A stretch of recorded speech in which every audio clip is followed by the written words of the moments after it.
Hello, and welcome to my series on writing a fantasy novel with AI. My plan for this series and how I usually write my fantasy novels these days is that I use AI primarily at the brainstorming, planning, and outlining stages, and I tend to do the drafting manually. That's not always my process for things that I consider more like commercial content, which is primarily like romance. I do tend to use AI drafting for that, and I do plan on doing a series that'll show a more heavily, heavy AI usage like that. So stay tuned for that. Today, I'm mostly going to be using Poe and RaptorWrite. I could do all of this in RaptorWrite and use it like a chat interface, but you get so many free tokens on Poe every day, so I figure I might as well use them. As I said, I already have a bit of an idea that I'm going to start on, but if you are wanting to start from scratch, or maybe you want to start with a fresh idea or something, you can always ask the AI for ideas, for premises, and things like that. But for mine, we're just going to get started. Okay, so I am in Poe, like I said, and I've just clicked on Claude 3.5 Sonnet. No reason really, I've just been using that one a lot lately. Anyway, the prompt that I've given it is I am planning a fantasy/romantasy novel with the premise of a secret garden and fae/fairies. The female main character, FMC, is a human who discovers this garden, and the male main character, MMC, who is trapped inside. I should specify that he is a fairy.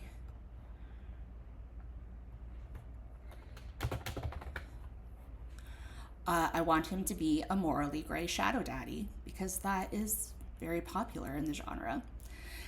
Give me 10 other ideas that would dovetail with this idea and flesh it out and make it more original, and then we'll just hit go.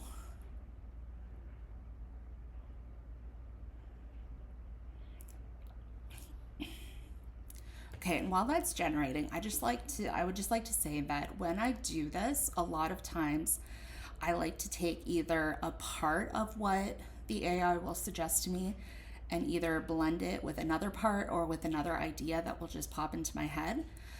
It's not that often that I really take exactly what the AI spits out to me and use just that, especially because the way that generative AI works is that it generates what's kind of expected, what it expects, like what the next words it's expected to be. So sometimes it can be not that original. If you go into a playground, I know you can change things like the temperature and everything like that, but I'm not messing around with that today. I'm just going to do this, and we're going to see what we get and see what kind of ideas that might spark.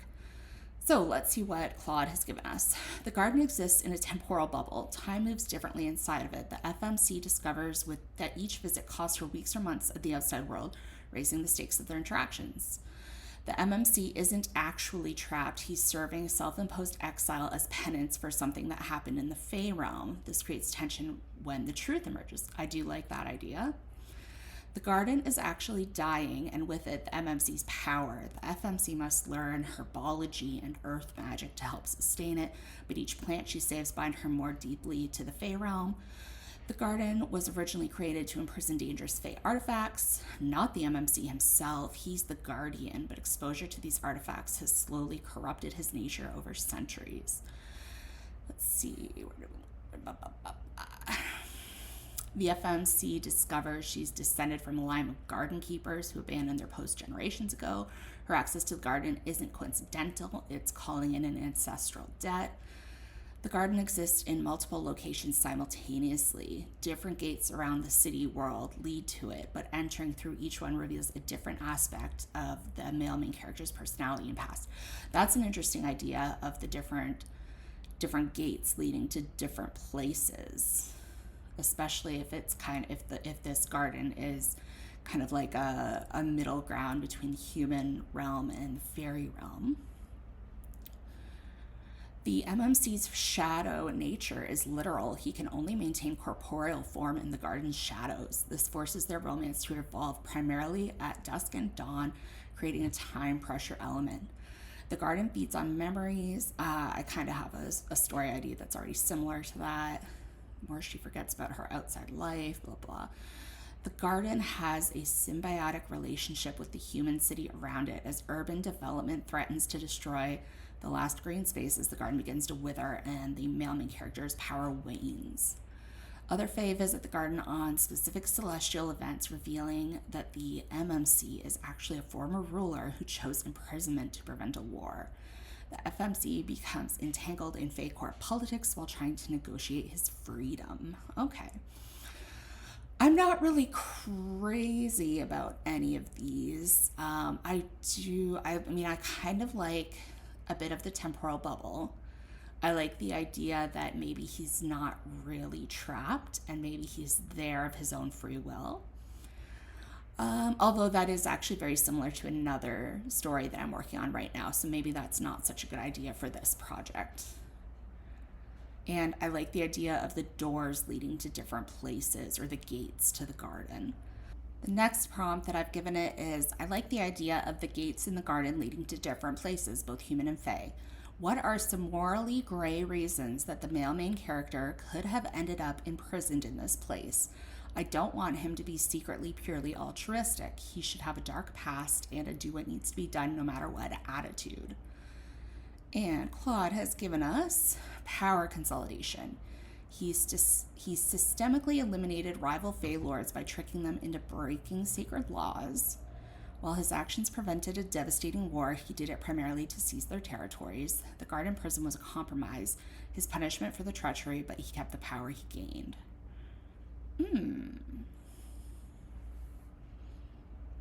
Forbidden knowledge exchange. He traded Fae secrets to humans in exchange for their innovation and technology. This exchange accelerated human development but led to countless Fae deaths as humans gained power.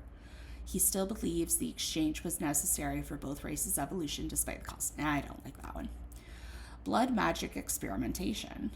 Discovered a way to enhance Fae power through consuming others' life force. I don't really want to mix it with vampire stuff.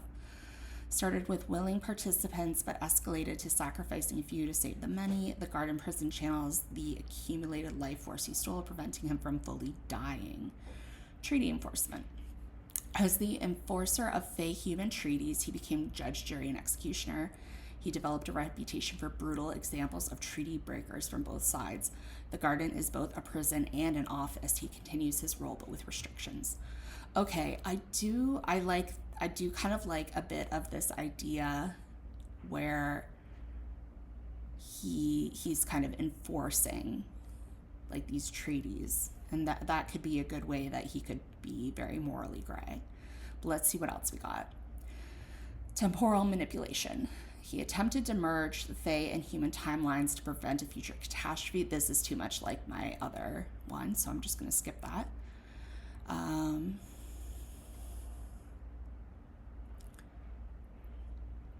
Let's see what this little suggestion at the bottom is. These backgrounds could be enhanced by having him remain unapologetic about his choices. I think that's a good point.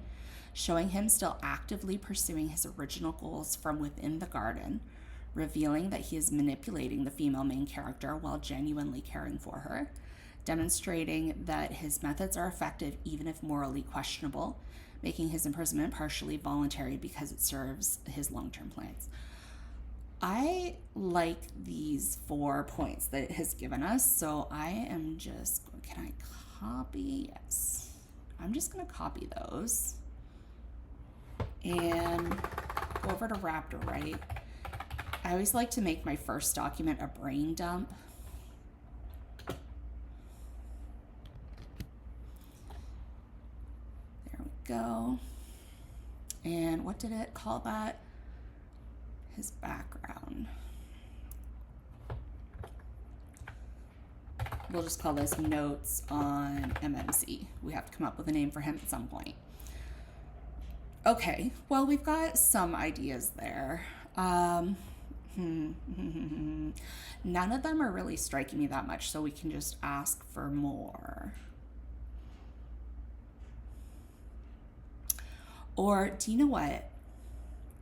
What if we combined some things? So what if we took that he was this enforcer, so he has like some kind of sacred duty, but he's also a bit of a trickster, like in one, like he's going to be tricking them into doing his dirty work for him.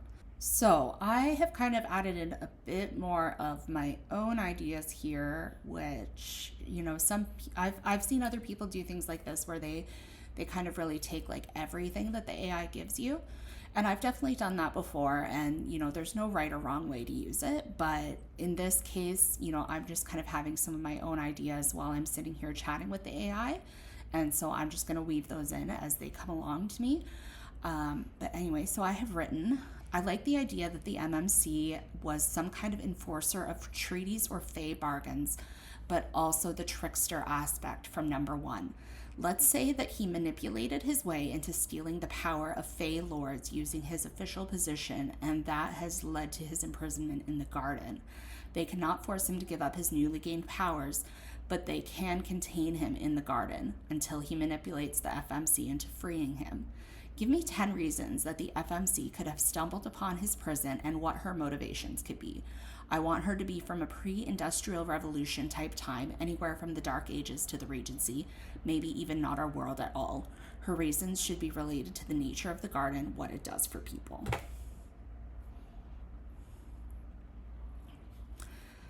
Okay, we've got Healing Waters. Her younger sibling is dying from consumption or the plague. The garden is rumored to have a magical spring that appears on full moons.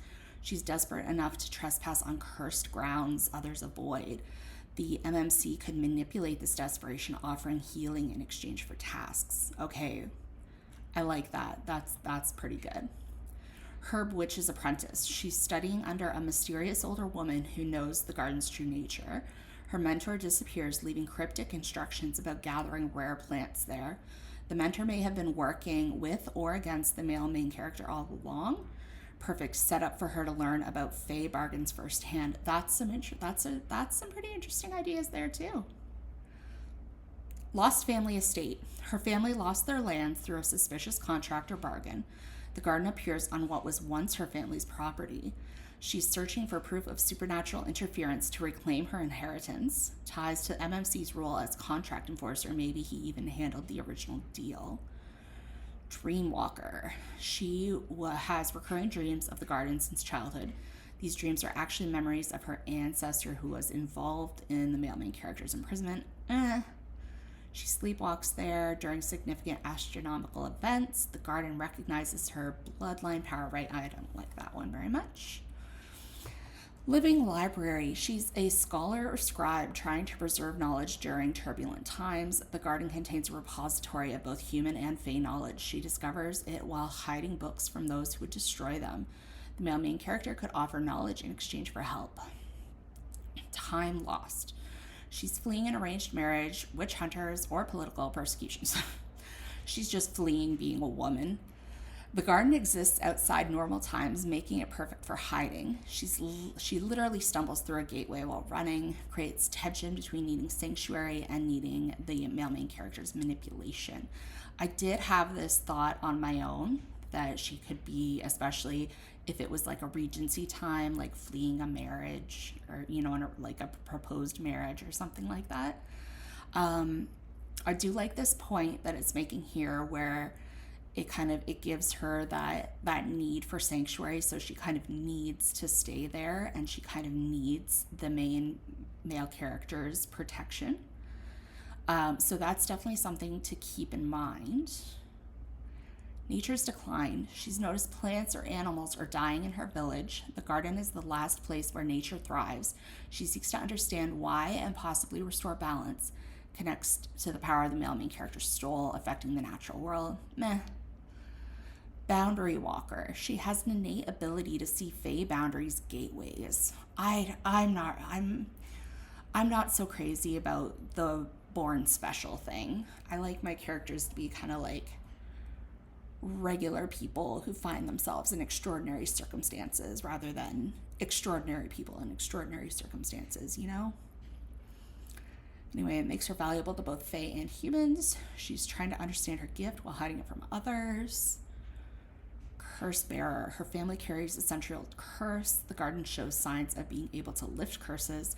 She discovers the curse is connected to the male main character's past actions, creates conflict between breaking her curse and freeing him.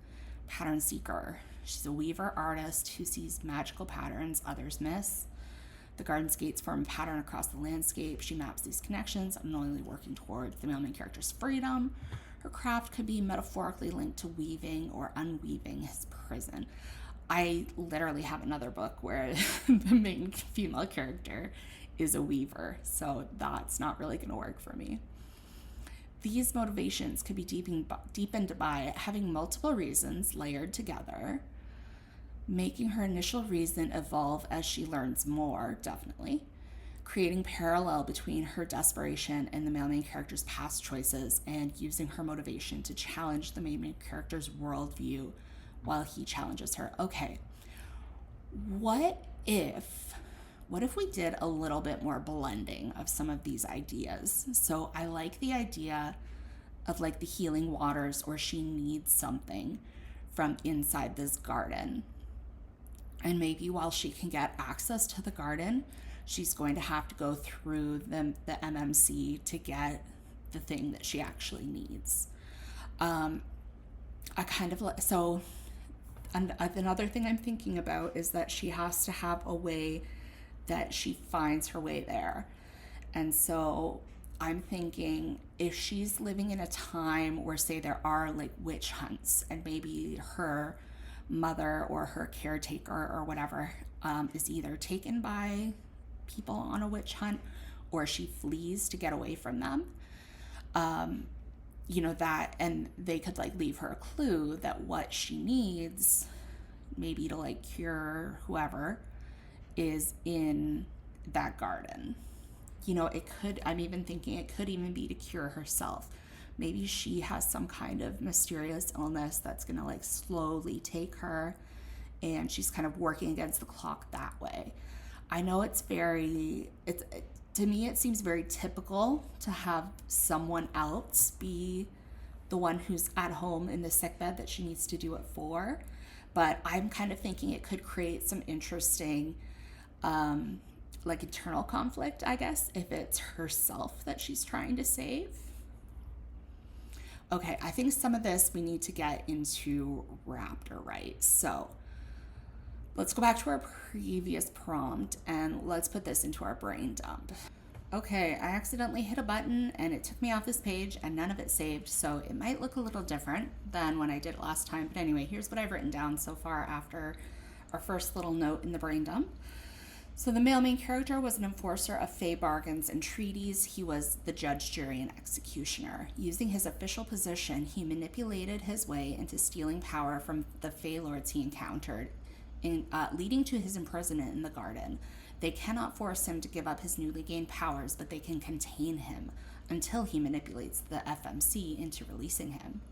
Question, what does he plan to do with that power? That is what we're going to ask the AI to figure out, because I don't know yet. I'm just going to take a little break here and talk about something. So, with these things, the way that I feel about using AI for this is that a lot of these things I could come up with on my own, but it would take me a lot longer than it would for the AI to just come up with these things. So, I could just ruminate on this for weeks or months, sometimes years. And, eventually I could come up with these things. Like, none of these are things that are like so kind of out there that, the human mind cannot comprehend. But it definitely makes the process a lot faster and easier. And that's why I like to use it. Anyway, next part. The FMC lives in a time of witch hunts. She becomes sick with a magical illness or plague, and her mother or guardian goes on the run. She is boarded up and left to die, but finds clues from the missing woman that leads her to the garden and the cure it contains. To get the cure, she must go through the MMC, and he devises tasks she must do for him. Really, she is helping to free him, but she doesn't realize it until it's too late.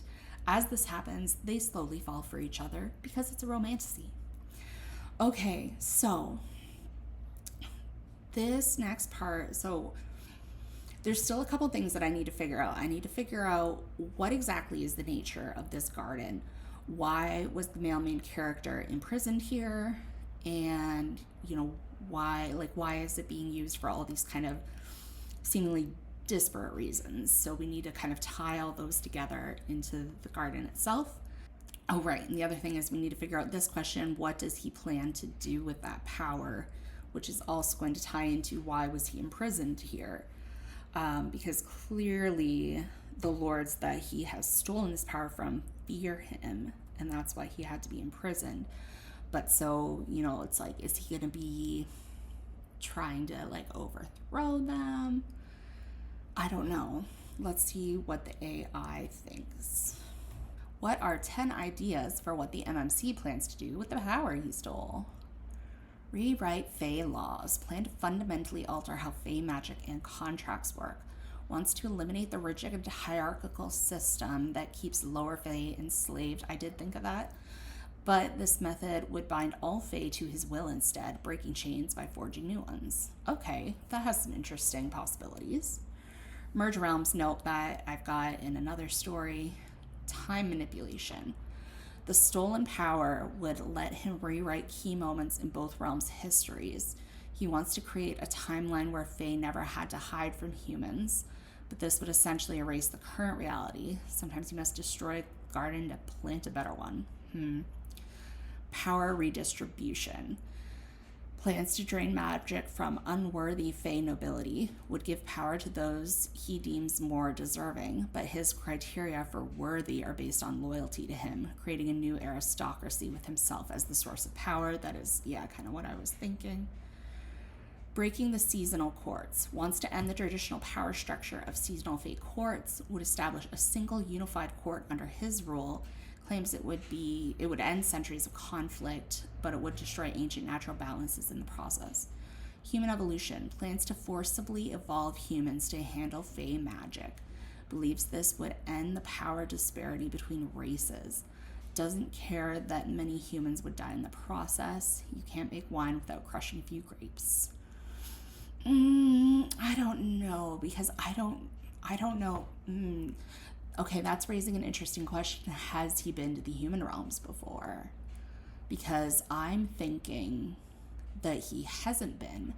But if he has been, then that could make what he wants to do kind of more layered, but also give it higher stakes for the female main character.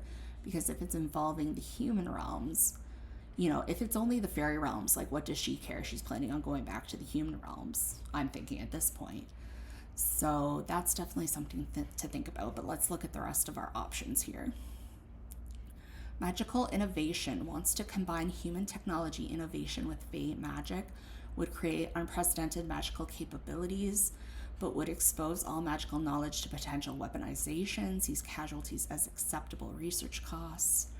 Reality enforcement. Plans to become the ultimate arbiter of both human and Fae bargains. Would enforce his version of justice across all realms. Did I just say across? Believes current systems are too corrupt to continue. Would essentially make him a god of contracts and consequences. Okay. Gateway control. Aims to control all passages between realms. Would regulate who can cross and under what circumstances. Claims it's to prevent conflicts between races. Actually wants to control all inter-realm commerce and movement. Power absorption. Stolen power was just the beginning. Plans to absorb power from other magical sources. Would eventually become the nexus of all magical energy. Someone must control it, better me than them. Okay. These plans are characterized by seemingly noble surface goals with darker methods, genuine belief that the way is necessary, willingness to sacrifice others for the greater good, personal benefit masked as public service. Each plan could be something he gradually reveals to the female main character, a source of conflict as she discovers the full implications, something that challenges her own moral boundaries, a test of whether she'll help him despite knowing the cost. Yeah, those are all good things. Okay, but this has made me think about that human realm thing and the personal stakes for the female main character, because most romantasy, this is going to be told from kind of her point of view. So I want to make sure that it's going to be directly involving her. Okay, this is really kind of sending me a bit spiraling, and I'm not really sure how exactly this story is going to go with that. So I think let's put a pin in this part right now and work on a different part of our brainstorming. Okay, so I've just said, what are some possible tasks the male main character could give to the female main character that involve the garden having gateways to different places in the human and fairy realms? Give at least 10. Gateway mapping. Send her to document where each gate leads. Some gates only open at specific times or conditions. She must gather soil plant samples from each location. Each successful mapping weakens the garden's containment. Message delivery. Have her carry messages to his old allies through specific gates. She doesn't realize that she's helping him rebuild his network. Each delivery seems innocent but forms part of a larger plot. Some recipients might warn or threaten her. Power node connection. Ask her to place specific objects at gateway locations. Creates a magical circuit between gates. She thinks she's helping heal the garden, actually creating a power network for his escape. Time-sensitive collection. Send her through gates to gather ingredients that only exist in specific moments. Some must be collected at sunrise in the human realms. Others during Fae festivals or celestial events. Building components for a ritual. Border maintenance. Have her repair weakening boundaries between gates, actually teaching her how to manipulate gateway magic. Each repair gives her more ability to eventually help him escape, gradually increases her magical sensitivity. Court observation. Send her to spy on seasonal courts through hidden gates. She appears as a normal human visitor, gathering intelligence on his former rivals, learning who still supports or opposes him. Pattern weaving. Ask her to create physical representations of gateway patterns. Okay, blah, blah, blah. Memory collection. Send her to gather memories from specific locations. No, that's too similar to something else I'm working on. Have her slip past different types of gateway guardians. Each success teaches her more about Fae defenses, seemingly random tasks that actually test security, building her confidence in breaking magical barriers. Token exchange. Send her to trade specific tokens through different gates. Each exchange seems like a simple errand, actually creating a network of magical debts. These debts could be called in during his escape. Boundary testing. Ask her to test which human objects can pass through which gates, help him understand the prison's current limitations. Each test provides information about barrier weaknesses, gradual magic containment of items. Time lock breaking. Send her through gates that connect to different time periods. Must perform specific actions to stabilize the patches, actually disrupting the garden's temporal containment. Each success fractures the prison's time-binding magic. Okay, I do like some of these, and I think that quite a few of these we could kind of use. They're not giving specific events. So, it's not saying like she goes to this certain fairy festival and this happens and that happens. So there's a lot of kind of fill in the gaps, but I think there are some very good kind of high level ideas here. So I like the message delivery. So I'm just going to save the ones of these that I like. So we'll call this tasks. Task ideas.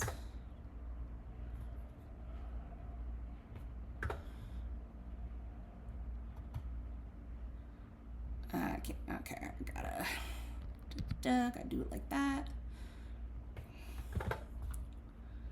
Okay, so I like that one. I kind of like this one, but I think it needs some changes. But we'll just save it for now anyway.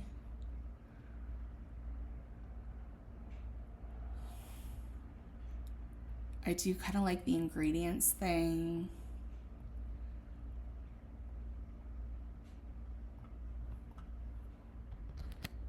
Whoops, put it twice.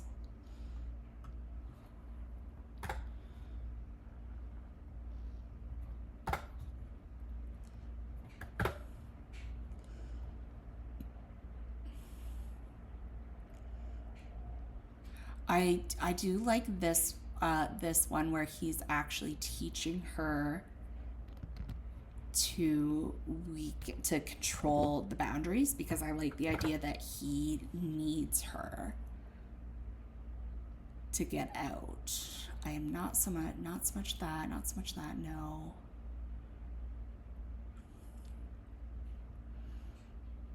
I like this idea of creating the debts, because that kind of ties back into who he is as a debt collector.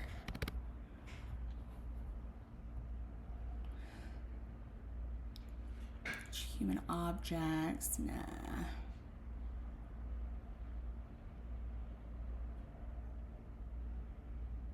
This, I think, kind of ties in with another one with the weakening the boundaries, but we'll just put it in there anyway. I feel like these are kind of sort of like the same thing.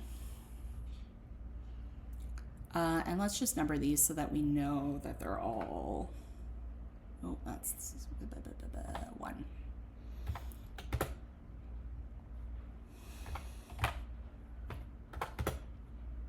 No. Okay, it doesn't want to.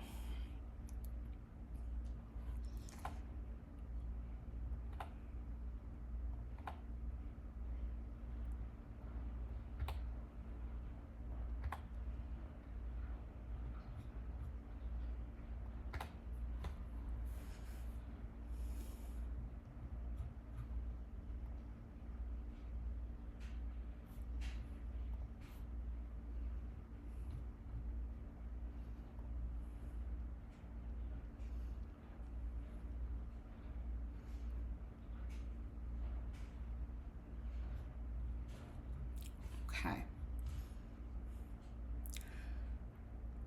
So I think this is a good amount of brainstorming for now.